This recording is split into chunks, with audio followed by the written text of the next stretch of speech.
Hello everyone. आज हम लोग देखने जा रहे हैं एक नए जजमेंट के बारे में, जिस पर कि रिसेंटली जजमेंट आया है, जिसमें सेक्शन हम लोग पढ़ेंगे 204 के बारे में। तो 204 हमारा कहता है इशू ऑफ प्रोसेस के बारे में। तो इशू ऑफ प्रोसेस पर ही एक केस है। यहाँ पर देखिए, Saubhik Bhattacharya versus Enforcement Directorate Kolkata, जिसमें कि जस्टिस हमारे Bela M Trivedi and Justice Pankaj Mittal हैं, जिनके द्वारा कहा गया है। देखिए, सबसे पहले तो यहाँ पर आपको यह समझना होगा कि 204 जो इशू ऑफ प्रोसेस है, इशू ऑफ प्रोसेस कह क्या रहा है। तो इशू ऑफ प्रोसेस वह होता है जिसमें कि कंप्लेंट या फिर आपको एफआईआर के बेसिस पर जो है सो मजिस्ट्रेट यहाँ पर जब कॉग्निजेंस लेती है किसी भी एक्यूज्ड के लिए, तो वहाँ पर क्या होता है कि वह जो है सो यहाँ पर कॉग्निजेंस लेकर वहाँ पर समन या वारंट 207 और 208 के अकॉर्डिंग भेजती है। तो यहाँ पर क्या हो रहा है इस केस में कि जो एक्यूज्ड है वह समन या वारंट भेजने से पहले ही जो है सो यहाँ पर क्या कर रहा है, वह कोर्ट के सामने अपीयर हो जा रहा है। और अपीयर होने के बाद क्या हो रहा है, कोर्ट उसको कस्टडी में ले रही है, मजिस्ट्रेट उसको कस्टडी में ले ली। तो देखिए क्या कहा जा रहा है सुप्रीम कोर्ट के द्वारा। तो यहाँ पर देखिए, कोर्ट जब उसको मजिस्ट्रेट जब उसको कस्टडी में ले लेती है तो इस पर क्या करता है कि वह हायर कोर्ट में बेल के लिए एप्लीकेशन फाइल करता है। तो यहाँ पर देखिए क्या कहा जाता है सुप्रीम कोर्ट के द्वारा, accused who surrendered before court can't be taken custody when court hasn't issued summon order after taking cognizance. यदि आपने कॉग्निजेंस लिया है, ठीक है, और यदि वो व्यक्ति के प्रति जो है सो उस एक्यूज्ड के लिए आपने अभी तक जो है सो समन या फिर समन अभी तक आपने उसको नहीं भेजा है और वॉलेंटरली वह कोर्ट के सामने प्रेजेंट हो रहा है, तो आप उसको क्या कर सकते हैं, कस्टडी में नहीं ले सकते, कांट बी टेकन कस्टडी, ऐसा सुप्रीम कोर्ट के द्वारा कहा गया। तो चलिए डिटेल्स देखते हैं इसके।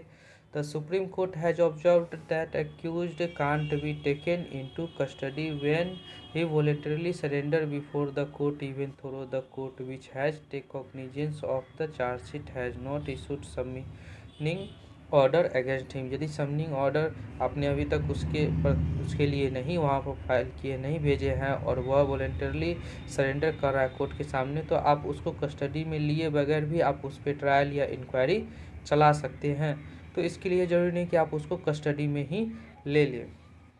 नेक्स्ट पॉइंट कह रहा है यहाँ पर, the court further started the bail application filed by such accused who voluntarily surrender even the absence of meaning order can not be entered.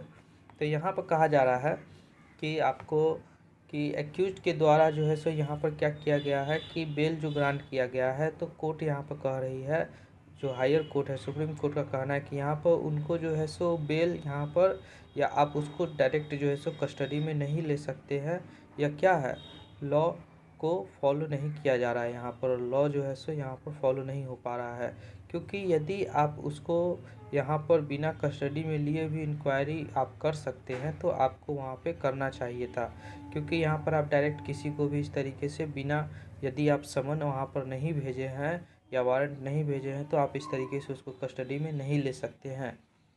चलिए यहाँ पर आगे देखते हैं क्या कहा जा रहा है कोर्ट में। तो इन absence of any order for issuing summon or warrant under section 204 under any other provision CRPC, the summon could not have been issued or served upon the applicant, nor he could have been arrested or taken into custody the court. यानी कि आप यहाँ पर उसको custody में नहीं ले सकते हैं। सीआरपीसी का सेक्शन जो हमारा 204 जो है इसके बारे में बोलता है। तो देखिए आते हैं हम लोग 204 को भी डिटेल में एक बार समझ लेते हैं। तो देखिए 204 हमारा जो है सेक्शंस, इसमें जो है सो 204 के बारे में आपको बताया गया है। तो देखते हैं 204 क्या कह रहा है।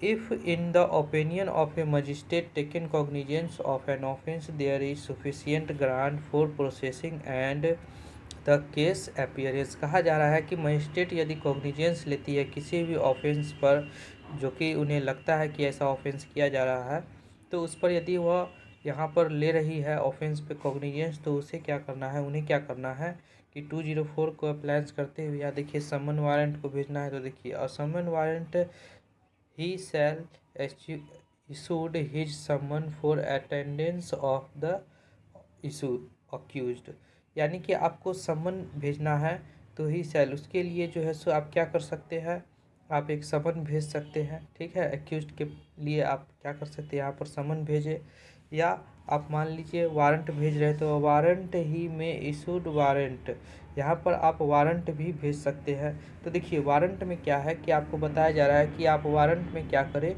कि वारंट ही भेजें, यह ज़रूरी नहीं है, आप वहाँ पे समन्स भी भेज सकते हैं। क्योंकि मान लीजिए कोई जब वह समन्स से ही आ सकता है तो आप उसे समन्स ही, क्योंकि जब जहाँ पे छोटे ही हथियार से यदि काम चल रहा है तो आप बड़े हथियार का इस्तेमाल करने की वहाँ पे ज़रूरत नहीं है। क्योंकि यहाँ पर क्या होता है कि उसका जो है सो रिस्पेक्ट जो होता है, उसका जो रिस्पेक्ट क्या होता है यहाँ पे हैम्पर होता है। क्योंकि वारंट क्या होता है काफ़ी ज़्यादा वहाँ पे जब ग्रीवियस कोई ऑफेंस हो रखा होता है तभी जाकर वहाँ पे वारंट करा जाता है, और समन्स जो है सो आपको नॉर्मल केस में अप्लाई किए जाते हैं। तो जब समन हो तो आप वहाँ पे समन ही भेजना ज़्यादा आपको सफिशियंट होगा, और वारंट में भी आप समन ही भेजिए वहाँ पर, यदि वह समन से आ रहा है तो।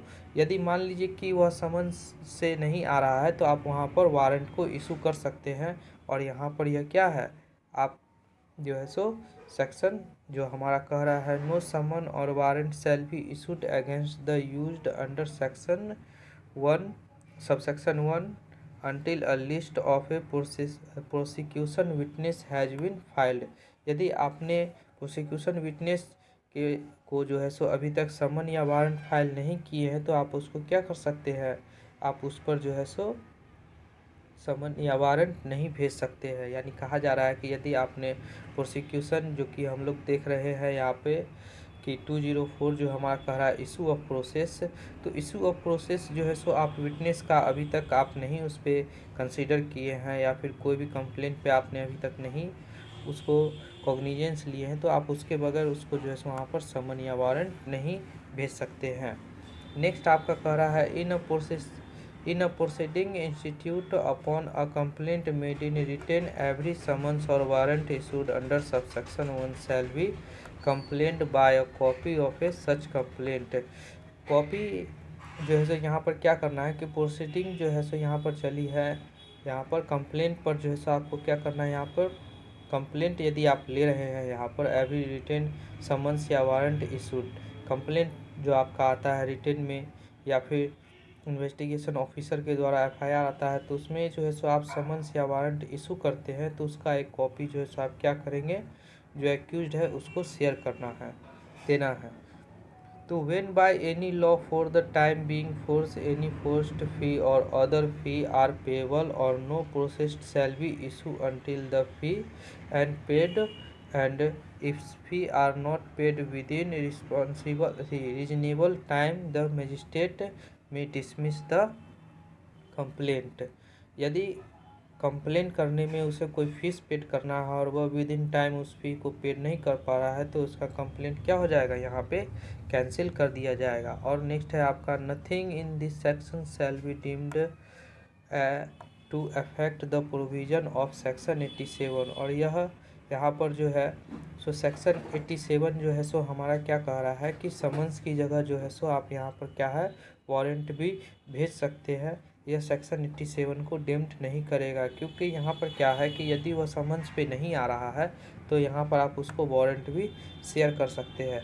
चलिए ये केस पे हम लोग फिर वापस से आते हैं। देखिए यह केस क्या कह रहा है, यह केस हमारा 20 फरवरी का है। तो the apex court observed a basic follow in the proceeding in conducted before the trial court. The court also criticized the trial court for non-application of mind giving the summon was issued within the any order। तो यहाँ पर trial court ने अपना mind ही नहीं apply किया है, ऐसा जो है सो कहा जा रहा है सुप्रीम कोर्ट के द्वारा। यहाँ पर देखिए this is one of the cases non application of mind by the court where the special CBI. यहाँ स्पेशल रूप से सीबीआई के लिए भी कहा जा रहा है कि उन्होंने भी अपना माइंड अप्लाई नहीं किया और यहाँ पर जो है सो सही ढंग से उन्होंने ये जो है प्रोसेस को फर्निश नहीं किए हैं। चलिए आते हैं देखते हैं। Moving forward the court also observe the misconception of fact and law whiling apply for bail before the trial. यानी कि यहाँ पर कहा जा रहा है कि moving forward the court also observe the misconception of fact law will while applying for bail before. यानी कि आप जो है यहाँ पर क्या कर सकते हैं कि वहाँ पर कोर्ट के सामने, ट्रायल कोर्ट के सामने जो है सो आप उसे कस्टडी में नहीं ले सकते। यदि वह कस्टडी में ले लिया गया है तो उसे यहाँ पर यह गलत है। Since there was no order passed by the special court for issued of a summons और warrant, in our opinion the application of the applicant seeking bail couldn't have been enter the court said. कहा जा रहा है कि वहाँ पर वो bell जो है सो वहाँ पर उसे ग्रांट करने की ज़रूरत ही नहीं है, क्योंकि वहाँ पर जो है सो उसका वह राइट है, वहाँ पर उसको कस्टडी में नहीं लिया जा सकता है।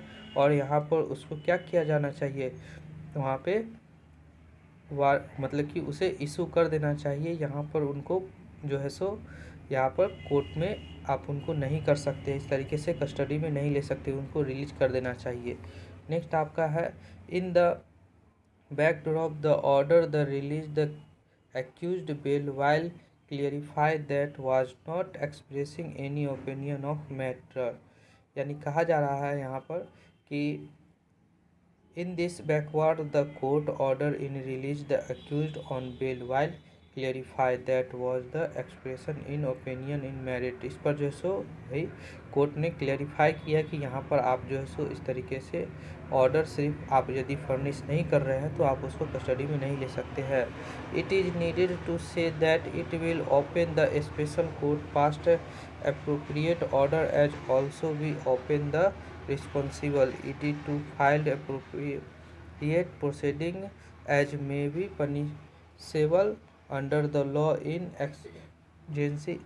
क्या है, exigency many required the court concluded। तो यही सारी बातें हैं जो कि हम लोग यहाँ पर, जैसा कि कहा गया इसमें कि 204 जो सेक्शंस है हमारा, यह कंप्लाइंस करता है कि यहाँ पर आप क्या कर सकते हैं कि यदि वो आप कंप्लेंट फाइल नहीं किए हैं अभी तक, सॉरी कंप्लेंट जो है सो आपने किया, कॉग्निजेंस ले लिया, और उसके बाद यदि आपने अभी तक जो है सो समन या वारंट फाइल नहीं किए हैं, उन्हें नहीं दिए, और वॉलंटरली या जो है सो आ जाता है कोर्ट में एक्यूज्ड, तो आप उसको इस तरीके से कस्टडी में नहीं ले सकते। वहाँ पर कस्टडी में लिए बगैर भी आप यहाँ पर उसके साथ जो है सो ट्रायल कर सकते हैं या फिर इन्वेस्टिगेशन किया जा सकता है। तो इस तरह से इस केस में ये सारी बातें थी, और आगे के वीडियोस में हम लोग और भी जानेंगे इसके बारे में डिटेल से, यानी कि अन्य और भी केसेस के बारे में हम लोग देखेंगे। तो इसके लिए बहुत बहुत धन्यवाद दोस्तों।